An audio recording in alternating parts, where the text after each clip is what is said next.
Hiker Adventure YouTube channel. Magandang gabi mga kababayan. Samahan niyo ako dito sa aking munting channel mga kababayan. Mayroon tayong reaksyonan patungkol dito sa ating inang bayan, mga kaibigan, mga kababayan. Ang atong inahang nasod ng Pilipinas nagmasakiton, nagmaluyahon mga kababayan, ang inahang nasod, no? Ang mga Pilipino mga kababayan, patuloy at lumalala ang gutom nga naranasan sa atong mga kaigsuonan ng mga Pilipino. Kawalang hustisya mga kababayan, no? Pang-aabuso, panggigipit sa karapatan ng malayang pamamahayag, no? Freedom of expression mga kababayan ay kasalukuyang dinigipit tayo sa atin ngayong administrasyon. Patungkol dito mga kababayan sa sinasabi kong kawalaan ng ito ang sakit sa ating inang bayan. Itong kawalaan ng hustisya mga kababayan dito sa nangyayari ngayon sa ating kapaligiran, tulad ng Kingdom of Jesus Christ mga kababayan. Ang ating mga kinaukulan mga kababayan hindi nagsasalita, hindi kumikibo patungkol dito sa pang-aabuso ng administrasyon mga kababayan sa panghaharas ng mga PNP-SAP mga kababayan doon sa Kingdom of Jesus Christ na nagmukhang mga kababayan, nagmukha silang private army ng ating administrasyon, ng ating presidente mga kababayan.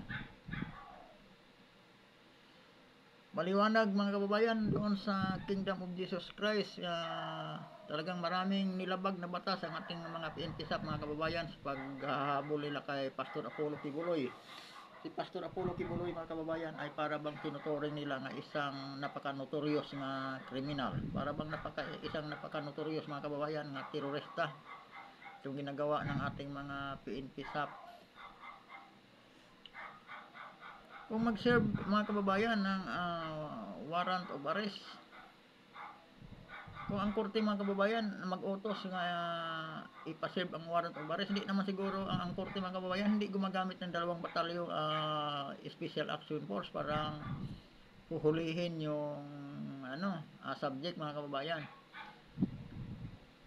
Pero itong ginagawa ng ating administrasyon mga kababayan, ang paghuli nila kay Pastor Apollo Kibuloy isang napaka overkill mga kababayan. Ang ating mga kabataan ay naaabuso dito mga kababayan. Ang biktima dito mga kababayan, mga kabataan, mga kababaihan. Samantalang napakaliwanag mga kababayan nga mayroon tayong batas nga nagpoprotekta sa mga kabataan mga kababayan mula sa pang-aabuso.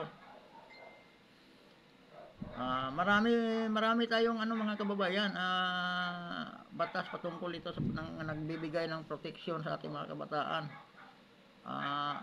Ang alam ko dito mga kababayan, 4 na to tulad dito mga kababayan, itong batas nga nagbigay ng proteksyon sa ating mga kabataan mga kababayan. Una, itong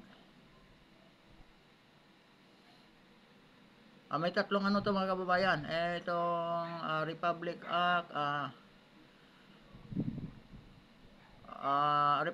una mga kababayan, itong Republic Act 4670. Itong batas na ito mga kababayan nagbibigay proteksyon laban sa pang-aabuso sa mga bata at sa mga kababaihan, mga kababayan. Una, Republic Act 4670. Mayroon pa mga kababayan, itong pangalawa, itong Republic Act 10533 mga kababayan, 10533. Ang pangatlo, itong Republic Act 9155 mga kababayan. Ito sila ang nagbigay proteksyon sa mga laban sa pang-aabuso sa mga mga kababayan, mga kabataan at saka mga kababaihan. Saka itong pa mga kababayan,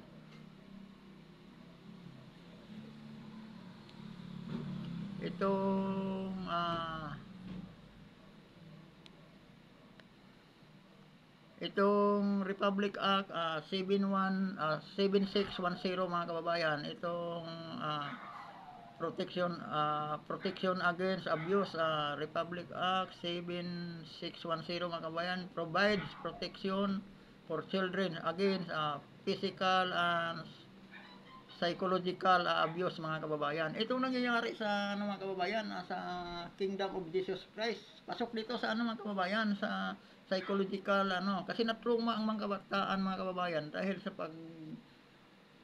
pasok ng mga staff mga kababayan, kapirsahan pagpasok at saka paninira nila sa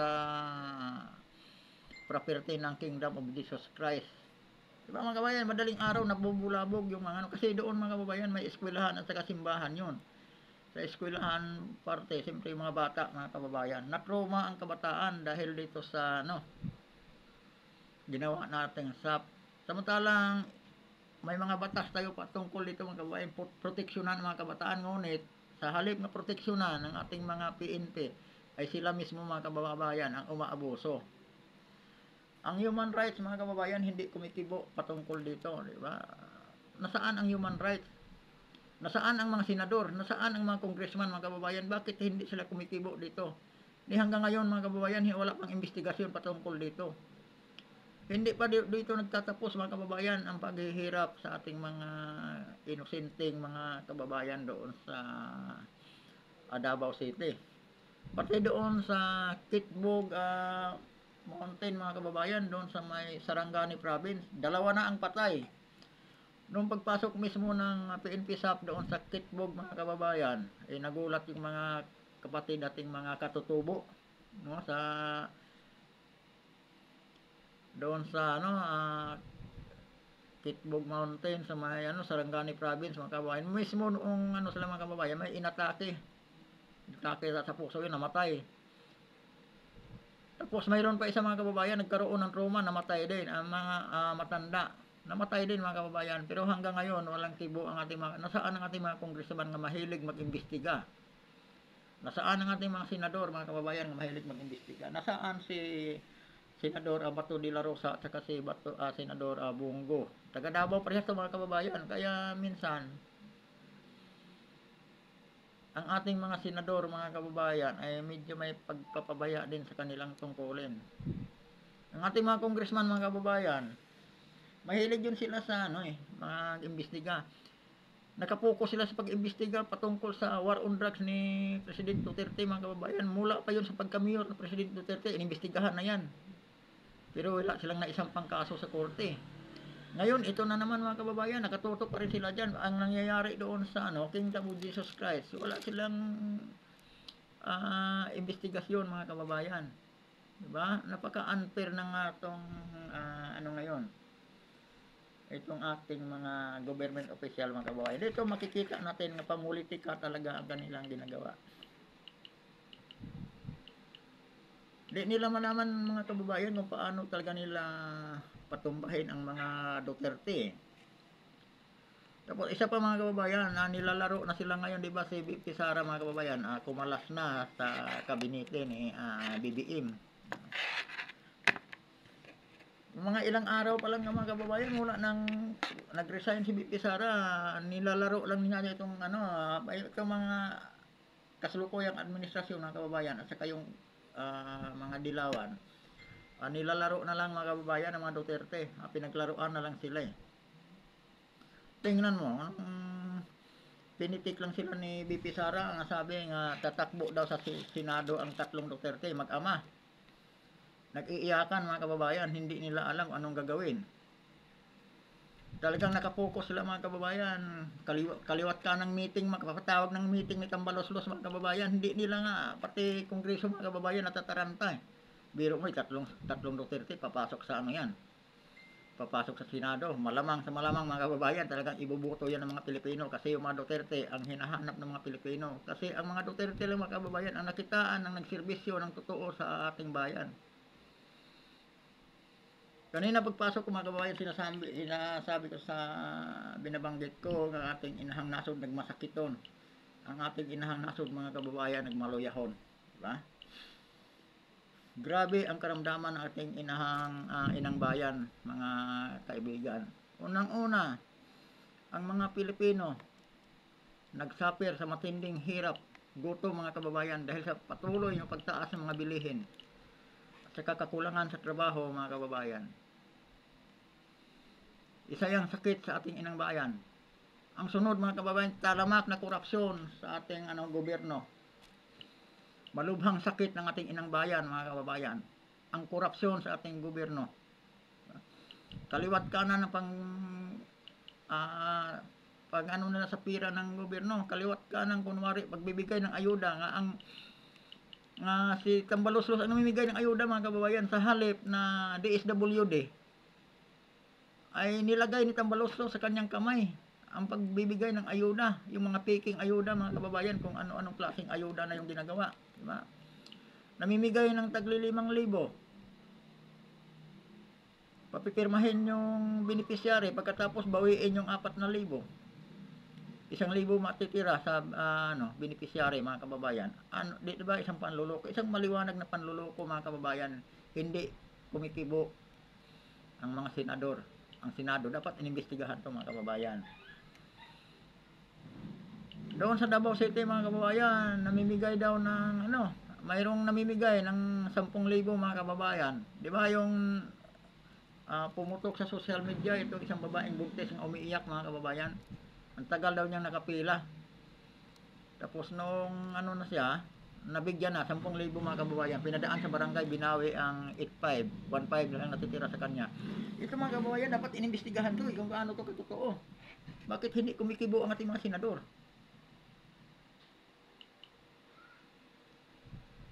Ito mga kababayan, napaka seryosong issue ito mga kababayan. Bakit hindi ito inimbestigahan natin mga senador? Tapos ngayon, midterm election mga kababayan, itong mga senador natin hindi rin nalalagay sa alanganin ng ating mga senador ngayong, yung mga senador mga kababayan nga dating mga senador nga nawala na tapos gustong bumalik. Nakakatawa mga kababayan. Noong panahon pas kasagsagan ng investigasyon ng PDIA mga kababayan, no? May senador diyan nga nag-imbestiga nga parang labas-pasok na bibigay tapos manindigan, tapos bibigay ngayon tuluyan yatang bumigay no? Parang nawala ang bayag. Tapos mayroong mga previous na senador mga kababayan, mga former senador na gusto nagpapahiwatig na mga kababayan kasi siguro balak na bumalik sa Senado. Nagpapahaging mga kababayan, parang nagpapakita sila ng nag-iingay na sila doon sa PDIA mga kababayan. Kumbaga nagpapakita na sila ng dito sa administrasyon.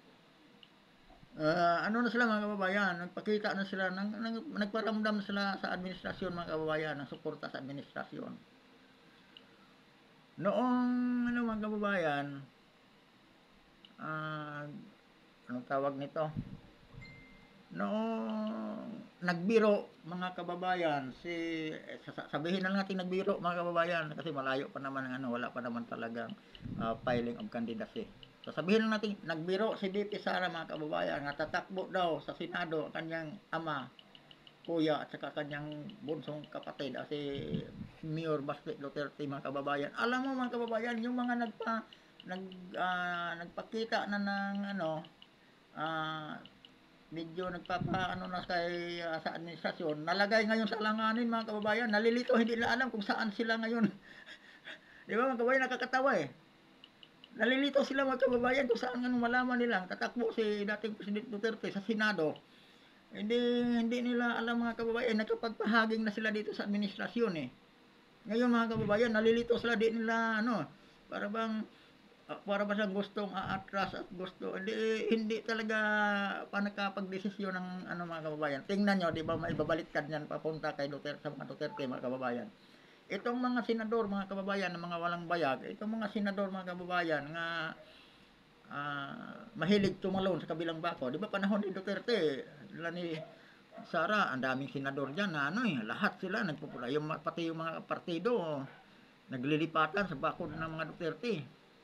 Nung pagkatapos ng termino ni Duterte, mga kababayan, naglilipatan na naman sa kabilang bakod. Ganun yung mga senador, mga kababayan. Ito ang ingatan natin, mga kababayan, pagdating ng eleksyon. Itong mga senador na to, mga kababayan. Tapos mayroon pang nagmamalinis na naman, mga kababayan, itong galing sa bilangguan, no? Nagmamalinis, ganun pa rin ang sinasabi, mga kababayan, patungkol sa nag-iingay naman sa war on drugs ni former President Duterte. Dalawa to sila, mga kababayan, babae at lalaki, nag-iingay na naman. Kaya lang, pero ito mga kababayan, wala ng asim to.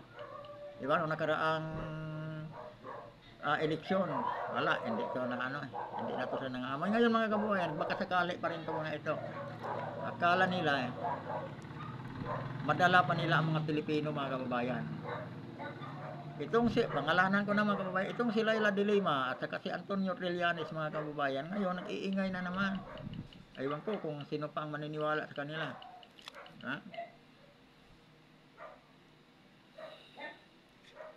Ito ang ano natin ngayon, mga kababayan. At saka isa pa, mga kababayan, itong matindi talagang sakit na nararamdaman ng ating inang bayan, mga kababayan.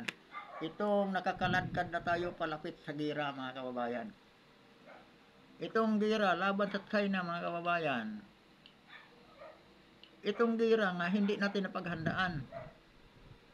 Itong gira na ito, mga kababayan, wag man sana talaga tayong madala dito sa gira na to kasi hindi tayo handa dito, mga kababayan. Oo, kung sa matapang ang ating mga kasundaluhan. Kaya lang, mga kababayan, wala tayong sapat na pangtapat sa China, sa pwersa ng China, mga kababayan.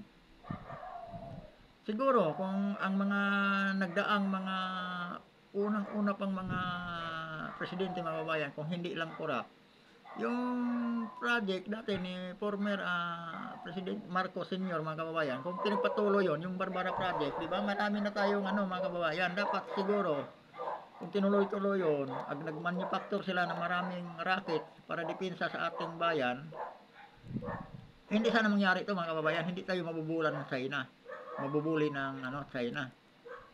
Kasi mas malakas tayo kaysa sa noon. Nung si Marcos, mga kababayan, na kapag lumipad na yung mga Bongbong 1, mga kababayan, yung mga rocket na yon, ang China nangangapa pa lang, mga kababayan. Kumbaga nag-ano pa lang sila talaga magdedebelo pa lang sila naunahan na natin sa pangunguna ni Marcos Sr. Yung problema, mga kababayan, pag upo ni Cory, ayun, mga kababayan, hawak sa leeg sa mga Amerikano si Cory, mga kababayan. Ito nangyari sa atin. Sumunod si Ramos, wala din, napabayaan. Kung maalala nyo, mga kababayan, nung gira sa Camp Abu Bakar, panahon ni Irap Estrada, marami ring namatayang sundalo. Marami sa ating mga sundalo, mga kababayan, ang inaangal, nagmalfunction kanilang mga baril sa kalumaan. Maraming namatay nga sundalo, mga kababayan, dahil nagmalfunction ang kanilang baril. Tapos umupo si Gloria, mga kababayan, hindi pa rin napansin ang problema ng ating sandatahang lakas.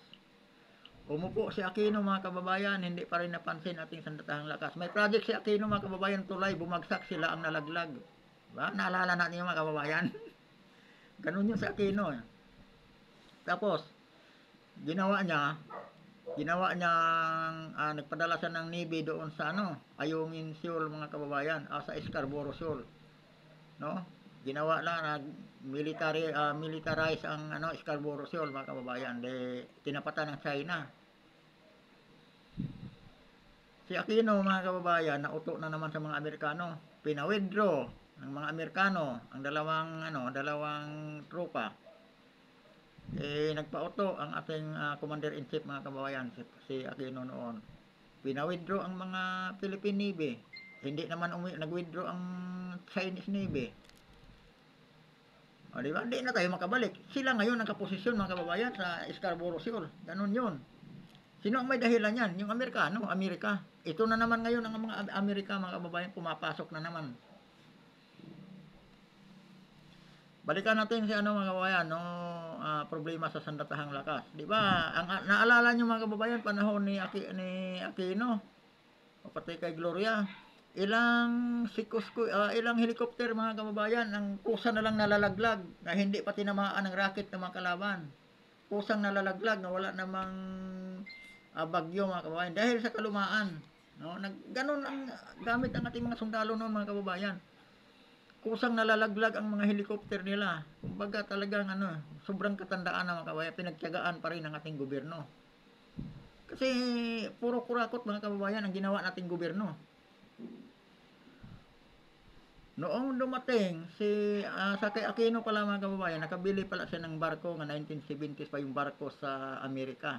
Binayaran, binili ng gano'n naman ang ating noon mga politiko. Ang pag bumili ka ng bago at tama nga siyempre mahal, mas mahal ang presyo. Sasabihin agad nga overpriced. Sasabihin agad sa kontrapartido, lalong-lalo na si Trillanes, yan ang magaling compose ng kwento. Overpriced mga kababayan. Bumili sila ng yung galing sa Amerika nga barko mga kababayan, anong year, parang pinaglumaan ng Amerika. Tapos MRT mga kababayan, yung naka-junk na sa China, binili. Diba? Panahon ni Aquino kay Aquino na yan. O, diba? Umupo si Duterte mga kababayan. Yun doon na mga kababayan. Kasi itong si Duterte mga kababayan, parang doktor to Kasi yung mga nauna pang mga kababayan, mga presidente nakaupo, maliban kay Marcos Sr., ang inang bayan, nagmasakito na mga kababayan. Nanghihina na ang Pilipinas. Ang ating inang bayan nanghihina na. No? Kailangan na talaga, pero kung baga sa sakit mga kababayan, mataas na ang lagnat ng ating inang bayan. Kung baga hindi na siya talaga kondisyon. Mataas na, nilalagnat na. Nung dumating si Duterte mga kababayan, si Duterte ay parang isang manggagamot ang mga Duterte. Tandaan natin mga kababayan ang ating inang bayan nangangailangan ng isang dalubhasang doktor mga kababayan. Kasi ang ating inang bayan, nagmasakit din ang mga kababayan. Malubha ang karamdaman ng ating inang bayan. At hindi lang talaga malubha mga kababayan, padapa na ang inang bayan sa ngayon. Ang ating ekonomiya mga kababayan, lugmok na. Kasi napakatindi ngayon mga kababayan ang korupsyon dito sa ating bayan. Napakatindi na lahat ng sakit andito na mga kababayan. Walang hustisya. Yung diktadorya mga kababayan, pang-aabuso mga kababayan. Di ba itong ginawa na kay Pastor Apollo Kibuloy, di ba pang-aabuso to? Itong ginawa na kay Dr. Eric Siles at saka ni Dr. Rabado, di ba pang-aabuso yun mga kababayan? Nagtanong lang kung totoo ba nga 1.8 billion ang ginasto sa travel allowance ni mga kababayan, Tambaloslos, di ba? Na illegal detention sila doon sa Kongreso mga kababayan. Pakilang-gilas yung mga congressman. Yung pala 2.2 billion pala mga kababayan ang ginastos. Nililin lang tayo mga kababayan sa certificate ng CUA mga kababayan. Ito rin CUA, isa rin to mga kababayan, di ba? Certificate lang, hindi resibo, talagang pinakita. Yun mga kababayan, yung isang sakit yun ng ating inang bayan ngayon na nagpapalugmok talaga sa atin. Yung korupsyon, number 1 mga kababayan, yung gutom na yun mga kababayan. Nung dumating si Duterte mga kababayan, dito na mga kababayan, bakit nasabi ko nga si Duterte ay parang isang doktor. Di ba nakabangon ang Pilipinas mga kababayan? Nakabangon tayo nung naging presidente si Duterte. Yung ilog Pasig, nilinis niya. Yung korupsyon, yung tanimbala sa airport mga kababayan, nalinis niya. Di ba? Yung mga balikbayan box mga kababayan, nagkandawala-wala. Ang binubuksan, nung umupo si Duterte mga kababayan, wala na. Di ba? Tahimik andyan yung doktor mga kababayan. Yung Boracay mga kababayan, nirehab niya. Yung Dolomite Beach sa Manila, di ba napakadumi, napakabaho yung lugar na yun. Nung dumating si Duterte mga kababayan, ang nangyari, nalinis, pati ilog Pasig mga kababayan. Di ba? Matagal ng sakit sa Pilipinas itong ilog Pasig na napakarumi. Pwede naman palang malinis. Di ba, nagawa ni Duterte. Lahat ng problema inayos. Yung korupsyon mga kababayan. Hindi man sumasang-ayon yung ibang empleyado mga kababayan, andoon pa rin yung korupsyon. Pero talagang nabawasan yung korupsyon pagdating dyan sa Kongreso. Hindi katulad ngayon mga kababayan, nga mayroong isinisingit nga 800 billion mga kababayan. Nga hindi pa talaga piho kung saan gagamitin mga kababayan. Yung unprogram apan mga kababayan. Panahon ni Duterte wala yun. Diba? Tapos yung kay Tambaloslos mga kababayan, yung ano niya, aayuda pa niya mga kababayan, nga 500 billion. Diba? Yung ayuda ni Tambaloslos mga kababayan, 500 billion. Ang kay Duterte mga kababayan, nung panahon ng pandemic yun ha, buong Pilipinas mga kababayan, sinusuplayan. Ang ayuda nga nagamit ni Duterte mga kababayan, 120 billion lamang. Ha? Nagsuffer tayo ng pandemic mga kababayan. Ilang taon yun. Oh. 120 billion lang ang ginastos ng gobyerno. Samantalang ngayon mga kababayan, walang pandemic. Ang ginamit, ang nakalaan kay Tambaloslos mga kababayan ay 500 billion. Oh. Ayuda pan. Maliban pa doon sa 800 billion ng ating mga kababayan. Diba? Isang malubhang sakit mga kababayan na kailangan talaga natin nga mayroon talagang doktor manggagamot niyan mga kababayan. Yung sakit na yan sa inang bayan, kailangan talaga mga kababayan ng isang malubhang doktor ang gagamot niyan. Sino yung doktor na yan? Hinihintay natin mga kababayan. Isa sa mga Duterte mga kababayan ang kailangan natin upang maayos ang sakit ng ating inang bayan. Upang muli tayong makabangon mga kababayan pagkalugmok. Pagdating nung namuno si Duterte mga kababayan, ang Pilipinas parang kanser na ang droga sa Pilipinas. O di ba? Pagdating ni Duterte nalinis, di ba? Ang mga tao pwede nang umuwi ng hating gabi sa kanilang mga barangay mga kababayan, nakakarating na ligtas. O di ba? Isang yan, sakit sa ating inang bayan nung wala pa si Duterte. Nung dumating si Duterte mga kababayan, yun ang pilit nga inaangal ng ating mga dilawang nga mga inotel nga sila pa ang nakaupo mga kababayan. Yun ang sinisira nila kasi sampal sa kanila yun eh. Sampal sa kanila yun. Nung sila ang namuno, normal na yung patayan dito, nakawan dito, nakawan doon. Normal sa kanila yun. Pagdating ni Duterte mga kababayan, nalinis yun. Natahimik yun. Nagkaroon ng takot ang mga tao eh. Di ba? Nagkaroon ng takot. Nawala yung mga hold upper, nawala yung mga adik. Kasi pag hindi sila magtino, mawawala talaga sa tuluyan eh. Di ba? Kung patungkol naman sa patayan mga kababayan, nung wala pa si Duterte, marami ng patay talaga eh. Kadalasan may nare-rape, pinatay. Bata na walang kamuwang-muwang ni rape, pinatay. Ang nag-rape, bangag. Yeah? Dahil nalulong sa droga, ni-rape ang batang walang kamuwang-muwang. Minsan, ama pa mismo ang nag-rape mga kababayan dahil nalulong sa droga. Yeah? Nung dumating si Duterte mga kababayan, yung mga namatay na yon, halimbawa palagay natin totoong may namamatay mga kababayan, papiliin ka kababayan kung sino ang gusto mong mamatay. Itong isang poser, drug poser, na ayaw magbago hanggang sa dumating na talagang napatay siya. Ilapalagay natin mga kababayan, pinatay siya. At saka itong biktima nila, inosenteng civilian mga kababayan, nga pinatay dahil sinaksak sa isang adik. Papiliin ka ngayon mga kababayan, sino ang dapat mamatay? Itong inosenteng civilian o itong adik na nanaksak dahil bangag? Diba? Ganun lang yun. Kahit papiliin kayo mga kababayan, itong patungkol sa namamatay. Pinatay itong isang adik o itong isang inosenteng civilian nga naglalakad mga kababayan, hinold up dahil wala sa katinuan yung tao, kriminal, dahil bangag sa droga o kaya ng rape mga kababayan. Di ba kadalasan dati, nire-rape, patay, pagkatapos pinapatay. Papiliin ka mga kababayan, itong inosenteng civilian nga pinatay ng adik o itong adik na pinatay sa pulis dahil adik. Alin ang gusto mong piliin nga mamatay? Yung inosenteng civilian o itong perwisyo sa bayan? Natural mga kababayan, kahit 10 pa niyang perwisyo sa bayan, o kung dapat patayin, patayin talaga yung animal na yan. Kaysa makapangbiktima pa yan mga kababayan, di ba? Ngayon mga kababayan, ang umanga lang yan sa war on drugs mga kababayan, ang umanga lang dyan, ilang tao lang.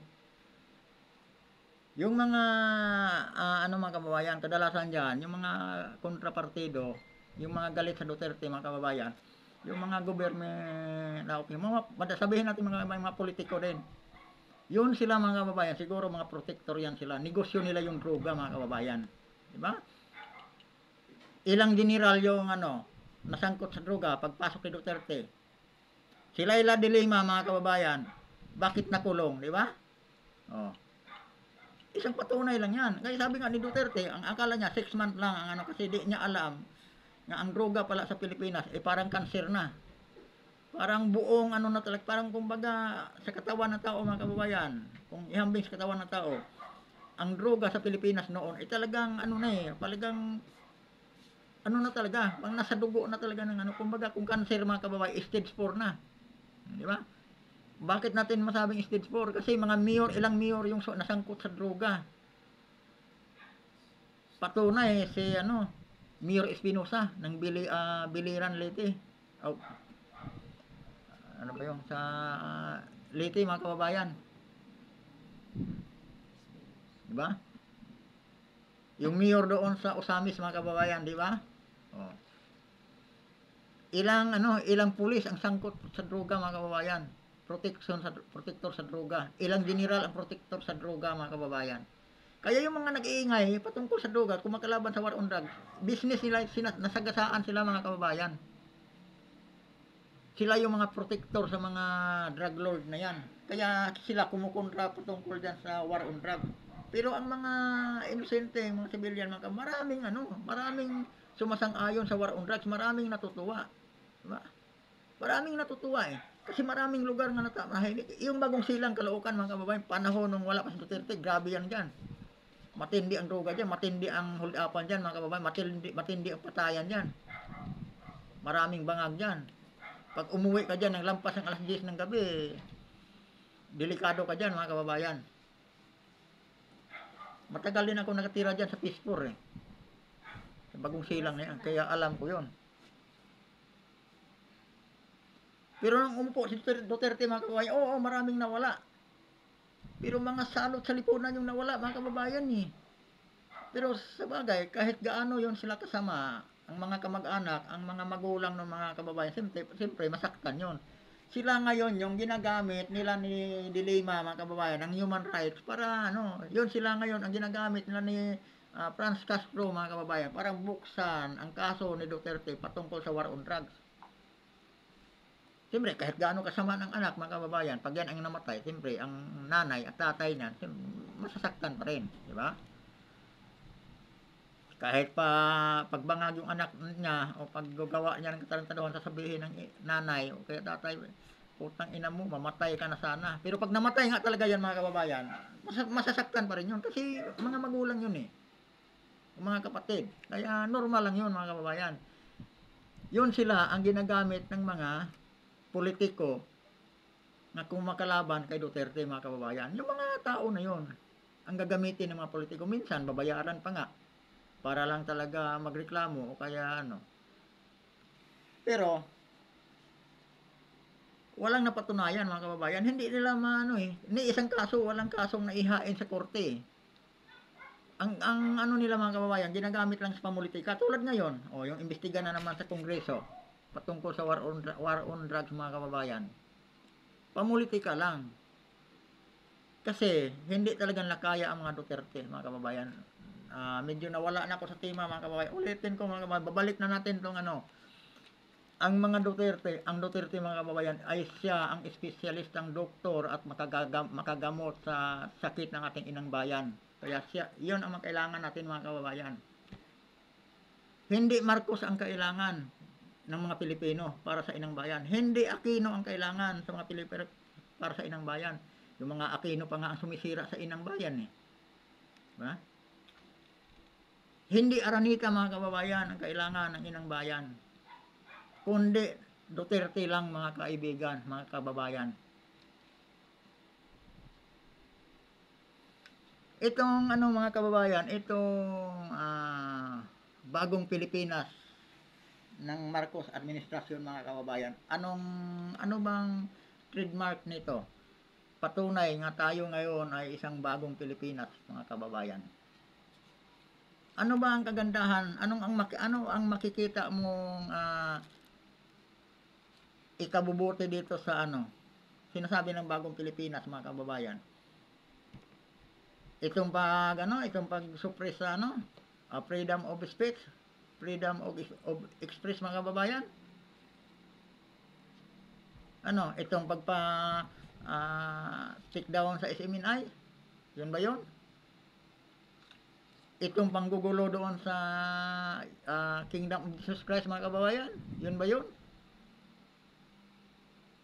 Ito ba yung trademark ng Ito ba yung trademark ng bagong Pilipinas? Paano natin masabi mga kababayan ngayon nga bagong Pilipinas na? Ang gutom lumalala. Ang pagmahal ng bilihin mga kababayan lumalala. Panahon ni Duterte mga kababayan, panahon ni Dr. Duterte mga kababayan, ang mga oligarkong hindi nagbabayad ng tax sa Pilipinas mga kababayan, nagbayad, no? Nagbayad, diba? Philippine Airlines, Cebu Pacific, Mighty Corporation mga kababayan, nagbayad. Diba? Yan, ganun ang kagaling si Dr. Duterte mga kababayan. Ginagamot niya ang inang bayan. Diba?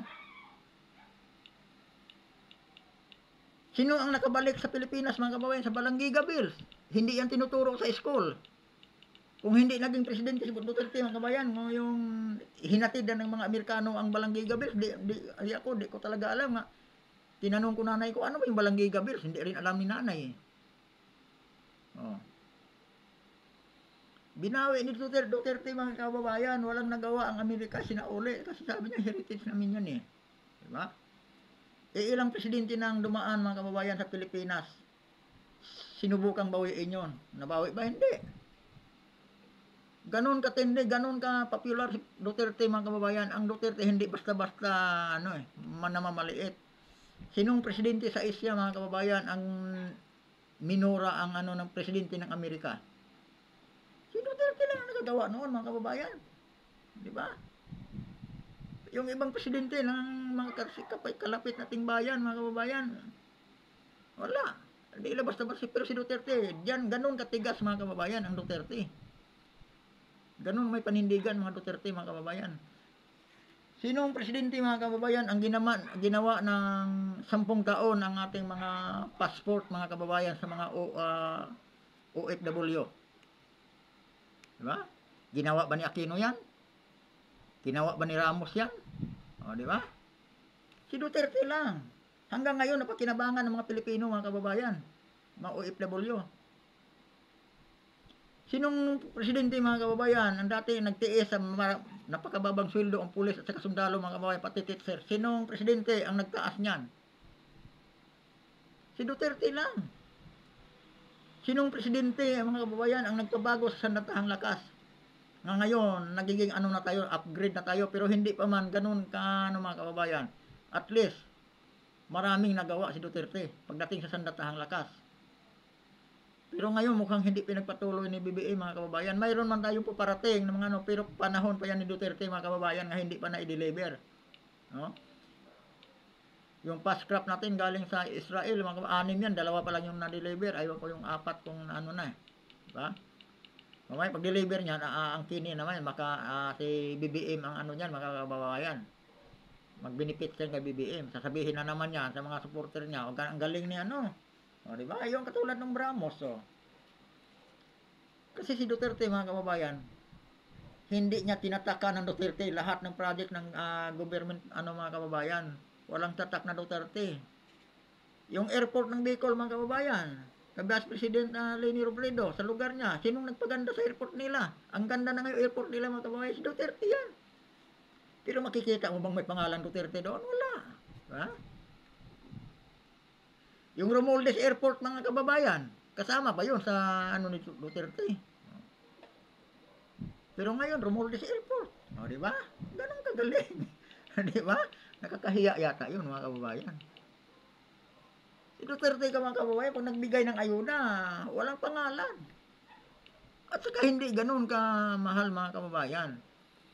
Panahon ng pandemic, 120 billion lang ang budget nga, ang pundo nga inilabas ni Duterte mga kababayan. Pero itong administrasyon na to mga kababayan, walang pandemic. Pero ang ayuda pa ni Tambaloslos mga kababayan, 500 billion. Nahigitan pa mga kababayan ng halos 3 beses ang ang ayuda nga nilabas ni Duterte panahon ng pandemic. O diba mga kababayan? Ito ang malubhang sakit ng ating inang bayan mga kababayan nga nangangailangan ng isang magaling na doktor. Itong problema ngayon ng inang bayan mga kababayan. Sino ang doktor nga tinutukoy ko mga kababayan? Duterte lang ang makagawa niyan, makapagpaayo sa ating inang bayan. Wala nang iba. Huwag tayong umasa sa Marcos mga kababayan, malabo yan. Huwag tayong umasa sa Rojas mga kababayan, malabo yan. Lalo lang huwag kayong umasa sa Dilima at sa Trillanes mga kababayan. Wala yan. Tanging Duterte lang mga kababayan ang makapagpagaling sa inang bayan. Tandaan nyo yan. Nga siyang pinipilit at sinisira ng mga taong nagbibigay ng sakit sa inang bayan. Itong ating mga tambaluslos ng mga politiko mga kababayan, itong ating mga bulaang politiko. Isa lang mga kababayan ang hinihingi ko sa ating administrasyon nga matutukan at mapaganda niya para ang mga Pilipino magkaroon naman ng pagkain sa hapagkainan mga kababayan. Suportahan ang mga magsasaka. Aaraw-arawin ko to mga kababayan sa vlog ko itong sa mga magsasaka. Kahit yung isang na lang mga kababayan, ang tutukan ng ating presidente. So, ibigay talaga ang suporta sa mga magsasaka. Kung anong kailangan ng mga magsasaka mga kababayan, huwag yung ayuda. Kasi mahilig sila sa ayuda eh. Walang mangyayari sa ayuda. Unang-una mga kababayan, yung hinihingi ng ating mga magsasaka noon pa na magtayo sila, na magdagdag sila ng storage facility. Dapat mga kababayan, gobyerno hindi si trader ang magtayo. Huwag nilang pahintulutan mga kababayan nga ang mga trader nga silang talagang malayang nagsasakal sa ating mga magsasaka. Yun ang isang sakit ng ating inang bayan mga kababayan. Yun ang isang karamdaman ng ating inang bayan nga hindi nagagamot. Baka pagpasok na isang Duterte mga kababayan, ano natin to mga kababayan, lagi natin to, araw-arawin nga natin to sa vlog natin, isisingit talaga natin yung patungkol sa mga magsasaka. Kasi sa vlog ko mga kababayan, sabi ko naman sa inyo, magbibigay tayo ng reaction lang sa mga nangyayari, actual nga nangyayari sa paligid mga kababayan, parang hindi nila masabing fake news tayo. Kasi nangyayari na eh. Hindi patungkol sa mga balita mga kababayan, hayaan na natin yung ating mga magagaling na mga vlogger nga sila na doon mag-discuss. Kasi pagkabalita, haka-haka mga kababayan, maaring mangyari yon, maaring hindi. Diba? Ako mga kababayan, dito lang ako sa yung mga talagang naranasan natin nangyayari sa ating paligid. Gigisingin din natin ang ating gobyerno mga kababayan. Sana, huwag naman masyado.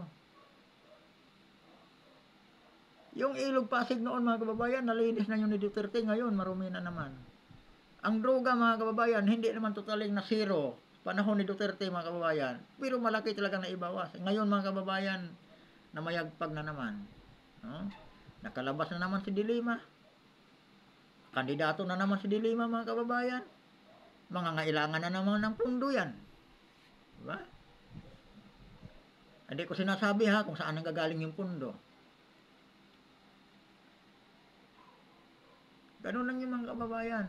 Dati sabi nga isang congressman kung ikumpara daw sa panahon ni Duterte nga 6,000 daw ang patay, dati 20,000, ngayon ang report na ng mga kababayan 6,000 na lang no? Nabawasan na kasi yung Rappler ang nagbilang doon mga kababayan, itong Rappler nga hari ng mga fake news, 20,000 daw Kaya ngayon, ang sinabi ng mga congressman, 6,000.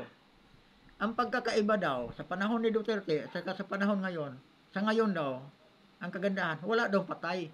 Kasi wala namang war on drugs ngayon mga kababayan. Mayroon silang sinasabi, pinapalabas nga tuni-tuniladang shabu nga nahuli nga i-deliver doon sa checkpoint mga kababayan. Yung mga drama. Akala ba nila napapaniwala lang mga Pilipino? Kalukuhan yun. Ba mga kababayan? Kasi mahilig magdrama itong ating administrasyon ngayon mga kababayan. Ang ayusin lang nila,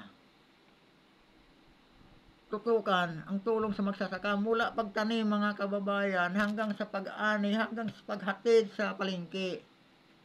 Kailangan talagang secure ang mga Pilipino nga magkaroon ng pagkain mga kababayan. Wag lang hayaang si trader ang sumasakal sa atin. Lindik na trader na yan. Diyan ako nagigigil sa trader na yan eh. Kasi si trader, hirap magano eh. No? Sabihin na lang natin kaibigan ng ating administrasyon mga kababayan, si trader.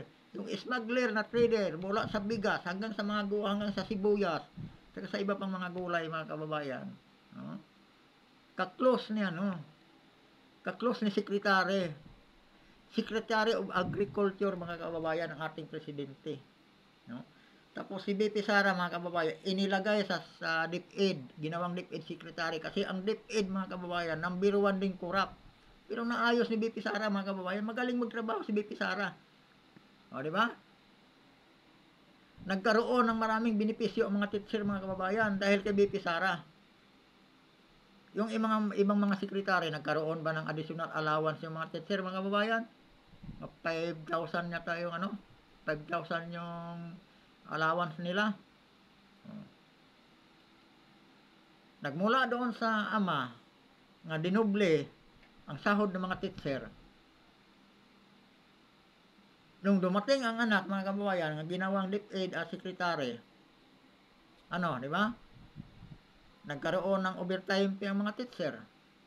Nagkaroon ng additional allowance. Kung ano-ano pang benepisyo mga kababayan ang naibigay sa teacher. Ng mga naunang sekretary ba, nagawa ba yun? Wala mga kababayan. Kaya dyan mga kababayan, dyan natin masasabi nga ang mga Duterte ang sinisigaw ng mga Pilipino dahil nga dyan. Dahil nga dyan, pagdating sa serbisyo, ang mga Duterte hindi marunong Di katulad ng iba, magbigay ng bigas nga 2 kilo, ginagastusan pa ng paimprinta ang plastic mga kababayan. No? Nilalagyan pa, magkaano kaya yung bayad niya pag paimprinta sa plastic mga kababayan? Palagay na lang natin piso mga kababayan. Ilang milyong plastic yung pinagawa mga kababayan sa isang piso, sa 1 milyong plastic, mga 1 million din ang binabayaran. Kaninong pira yan mga kababayan? Pira ng gobyerno.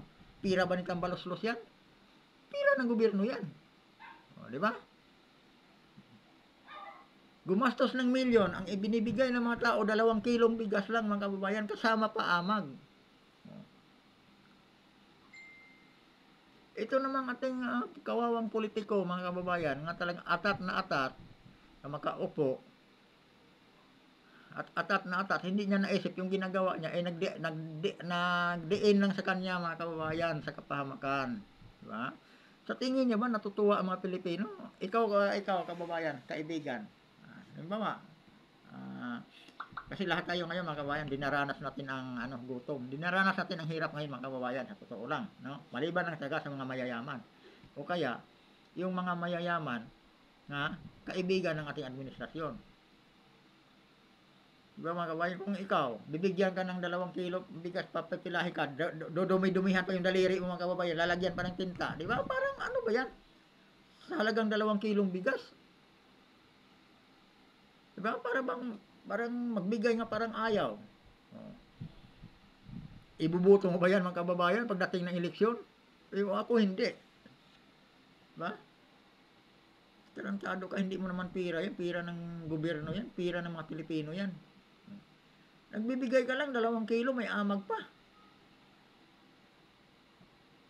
Samantalang yung tinarantado nila mga kababayan, si Pastor Apollo Kibuloy, pag nagbigay ng ayuda yun mga kababayan, nagbigay ng tulong yun sa mga kalamidad, hindi kilo-kilo kilo-kilo pa rin. Pero isang sako mga kababayan, yung 25 kilos. Makita mo mga kababayan, yung binibigyan, hirap Pasaan ng bigas, bit-bit ng isang balde, mga grocery mga kababayan. Mayroon pang tubig na 1 galon. Ang tubig mga kababayan, hindi maliit na buti. Talagang galon ng container. O, di ba? Hindi yung pira ng gobyerno. Pira yun ang galing sa ano nila, sa ah, Kingdom of Jesus Christ, mga kababayan, sa organisasyon nila. Na sila ngayon ginigipit ng ating gobyerno.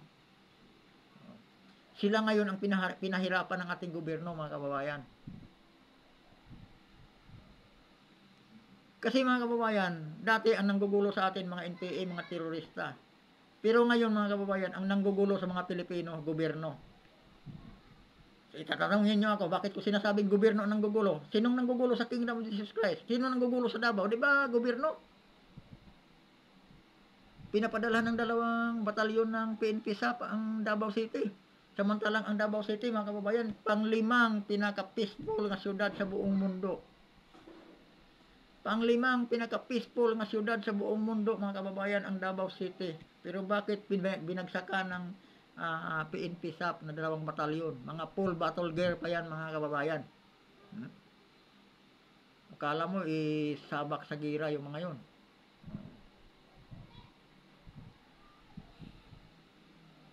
Tapos ang nakakatawa, mga kababayan, hanggang ngayon, andito pa.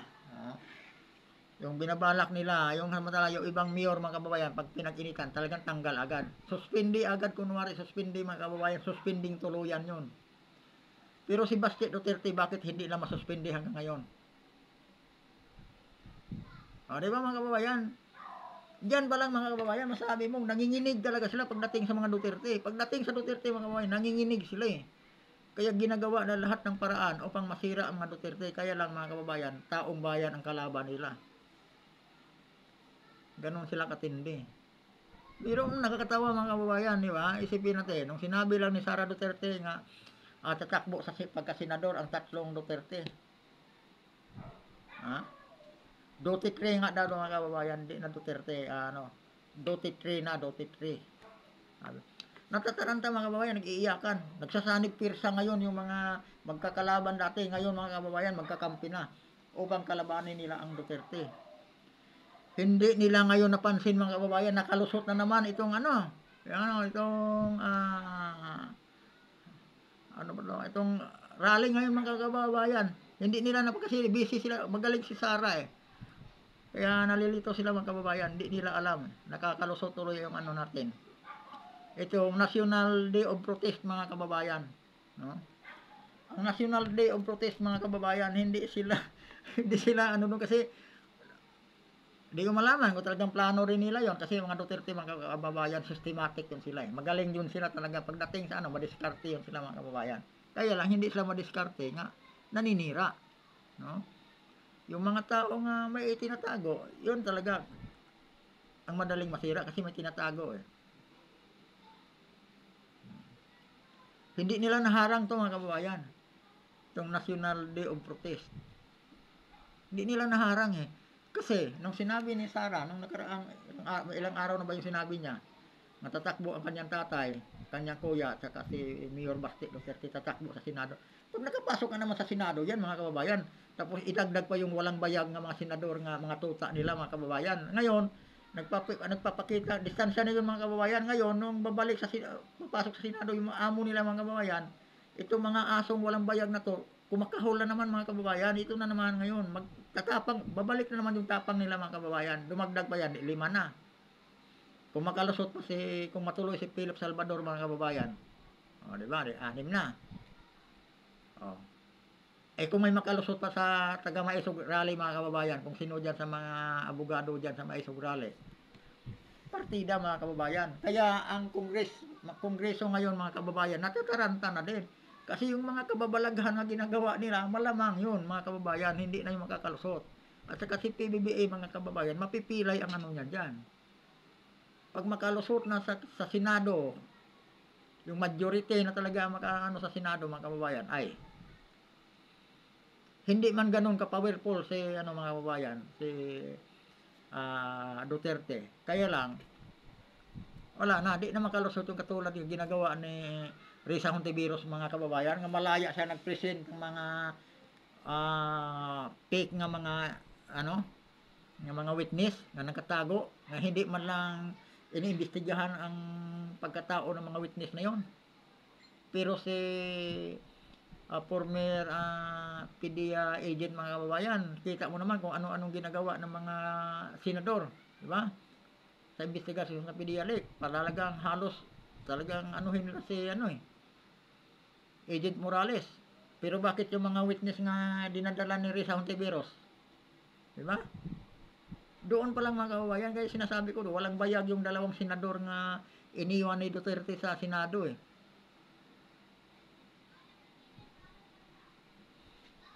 Tapos pati yung mga kababayan, huwag natin kalimutan ha, baka magpa-re-elect yung pumirma na sa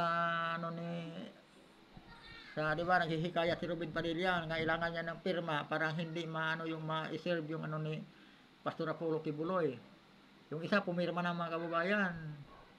Tapos pagkalipas ng ilang oras binawi pirma niya. Baka sa eleksyon mga kababayan ha, baka nyo yan. Huwag na natin isama yan. Panahon ng mga Duterte ng mga kababayan, lahat sila magkakapatid na yun. Talagang doon yun. Todo yan sa mga Duterte, kapit eh. Pero ngayon, yun yung sila mga kababayan, yung mga politiko nga lang. Yun yung sila mga politiko nga tagal lang nakaupo, wala namang nagawa. Kumbaga lang mga kababayan. Banig-banig lang yung mga yan. At maraming salamat sa inyo mga kababayan ko. Dapat lang ako, 30 minutes lang. Pero aabot na naman ako ng isang oras. Muli, hindi ko mapansin oras mga kababayan pag nagsalita na umpisa na ako magsalita. At marami pa akong gustong sasabihin mga kababayan. Kaya lang medyo gabi na.